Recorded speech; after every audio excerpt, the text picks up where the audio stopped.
दोस्तों, एक कुत्ता जो कि 1 मिनट में 27 से 28 बार सांस लेता है, वह 15 से 20 साल तक जीता है। वहीं पर एक इंसान 1 मिनट में 14 से 15 बार सांस लेता है और वह 80 से 100 साल तक जीता है। लेकिन एक कछुआ जो कि 1 मिनट में 5-6 बार सांस लेता है, वह 500 से 600 साल तक जी सकता है। इससे यह स्पष्ट है कि जीव की सांसों की संख्या जितनी कम होती है, वह उतना ही ज्यादा जी सकता है।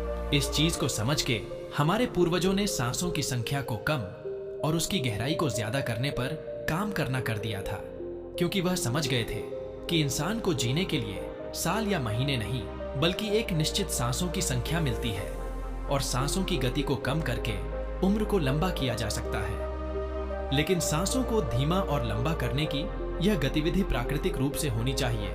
जब हम सांस लेते हैं तो वायु प्रत्यक्ष रूप से हमें 3-4 जगहों पर ही महसूस होती है। कंठ, हृदय, फेफड़े और पेट मस्तिष्क में गई हुई वायु का हमें पता ही नहीं चलता। कान और आंख में गई हुई वायु का भी हमें कम ही पता चलता है। श्वसन तंत्र से गई हुई वायु अनेकों प्रकार से विभाजित हो जाती है, जो अलग अलग क्षेत्रों में अपना अपना काम करके बाहर निकल आती है। यह सब इतना जल्दी होता है कि हमें इसका पता ही नहीं चलता।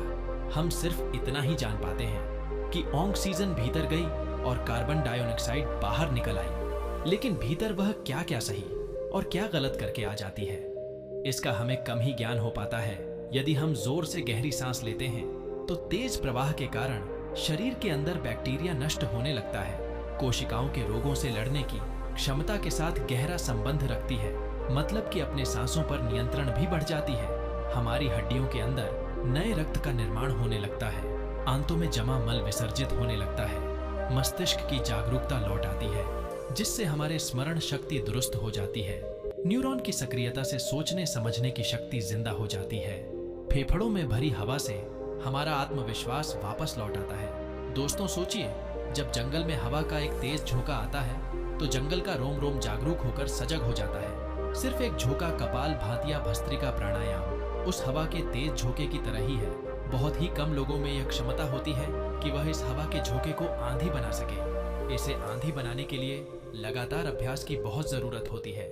10 मिनट की आंधी आपके शरीर और आपके मन के साथ आपके पूरे संपूर्ण जीवन को बदल कर रख देती है।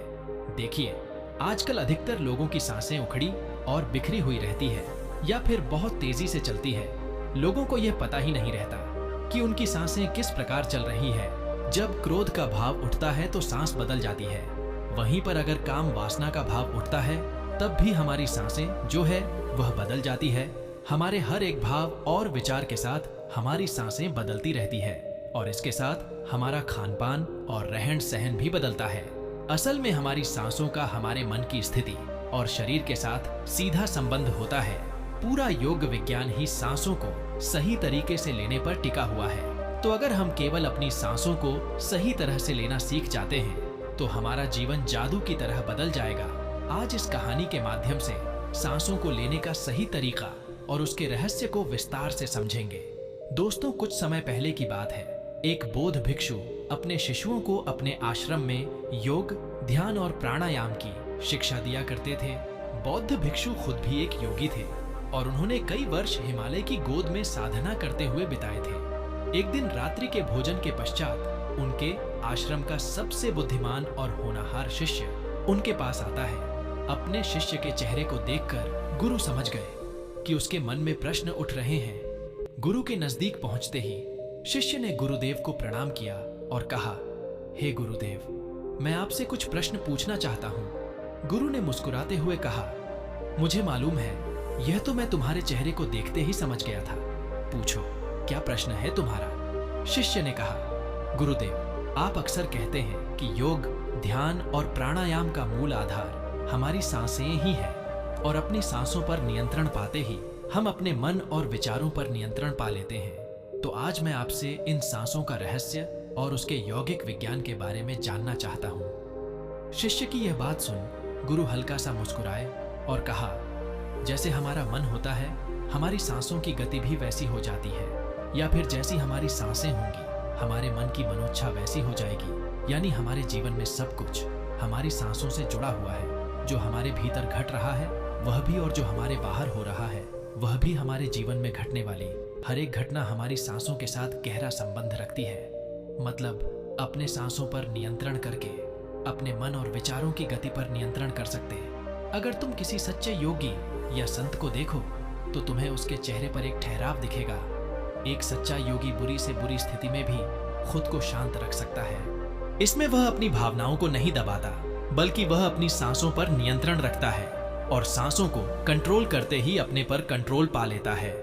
और जिस आदमी का मन उसके नियंत्रण में हो, उसके पास उसकी सभी समस्याओं का समाधान भी होता है। तुमने कुछ योगियों के बारे में सुना होगा जो 150, 200 या फिर 300 सालों तक भी जीवित रह पाते हैं। वह खुद को इतने लंबे समय तक कैसे जीवित रख पाते हैं? असल में उनका नियंत्रण उनकी सांसों पर होता है, जिसे हम प्राण ऊर्जा भी कहते हैं। प्राण ऊर्जा हमारी चारों तरफ है। इससे कितनी मात्रा में लेना है और छोड़ना है, ये एक जोगी बहुत अच्छे से जानता है। वो इसलिए इसमें महारत हासिल कर लेते हैं और अपनी प्राण ऊर्जा का इस्तेमाल अपनी जरूरत के हिसाब से ही करते हैं। अगर तुम अपने शरीर को स्वस्थ रखना चाहते हो, तेज बुद्धि चाहते हो, तो तुम्हें अपनी सांसों को समझना होगा और उन्हें नियंत्रित करना सीखना होगा। और उन्हें नियंत्रित करते ही तुम्हारे जीवन में सब कुछ बदल जाएगा। असल में डर, चिंता और परेशानी जैसी कोई चीज होती ही नहीं है। यह सब हमारी भावना और मन की उपज है। और मन और भावनाओं को केवल एक ही चीज से नियंत्रित किया जाता है कि एक आदमी अपनी सांसों को घंटों तक रोककर नए जा सकता है। वह है हमारी सांसें, हमारे अंदर का क्रोध, चिंता, जलन, अहंकार एंड बदला लेने की भावना। यह सब हमारी सांसों के हिसाब से चलता है। अगर हमारी सांसों पर हमारा नियंत्रण है तो यह सभी विकार हमारी कंट्रोल में हो जाते हैं। और अगर हमारी सांसों पर हमारा नियंत्रण नहीं है तो यह सभी विकार हमसे बाहर हो जाते हैं। सांस हमारे मन और शरीर के बीच एक पुल के लिए यह सब बातें कहानी लग सकती है, क्योंकि आमतौर का काम करती है।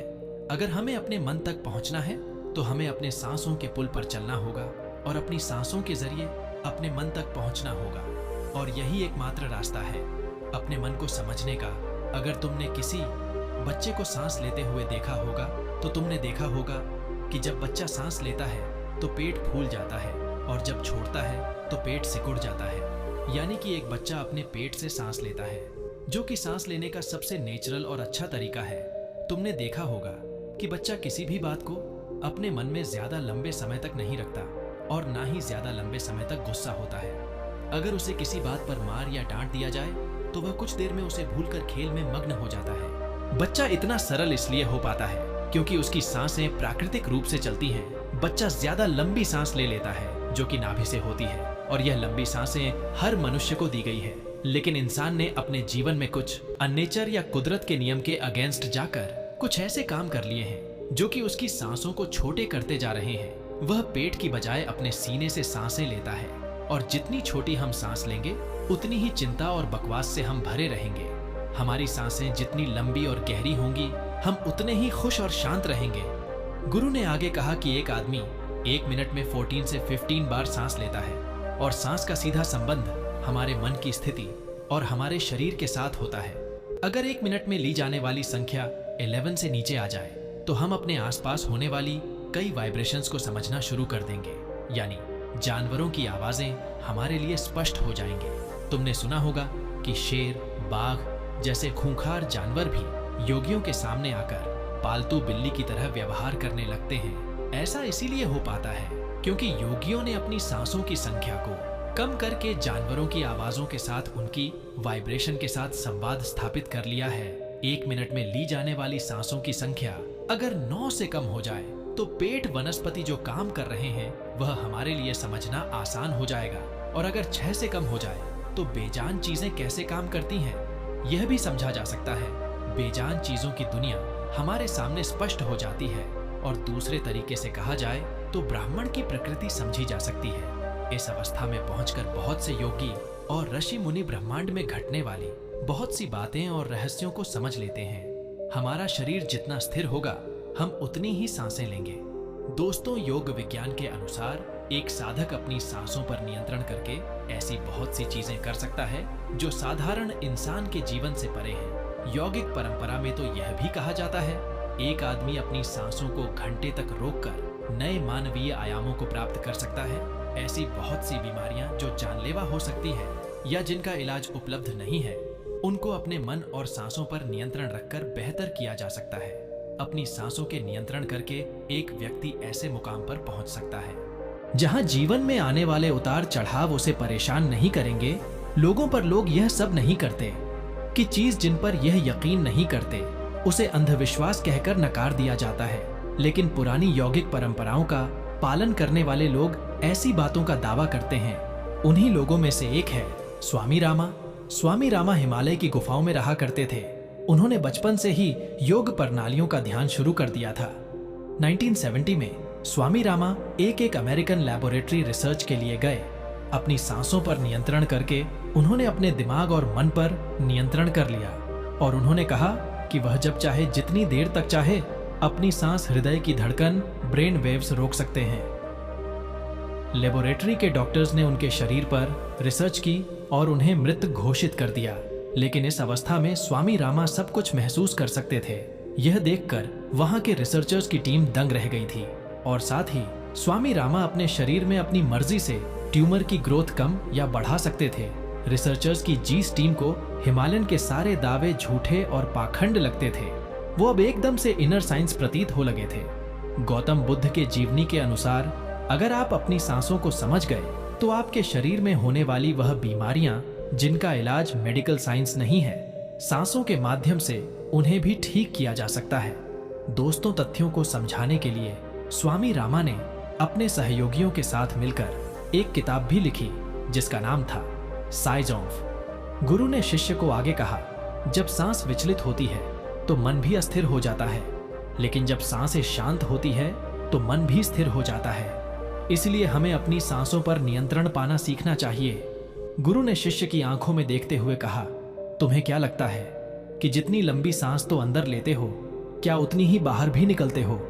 नहीं, सामान्य स्थिति में जो सांस तो मंदिर लेते हो उसकी लंबाई 10 अंगुल होती है और जब बाहर निकालते हो तो 12 अंगुल हो जाती है।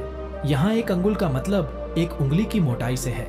हमारी रोजमर्रा की जिंदगी में कुछ काम ऐसे होते हैं जिन्हें करते वक्त हम जितनी सांस अंदर लेते हैं उससे कहीं ज्यादा सांस बाहर निकल जाती है।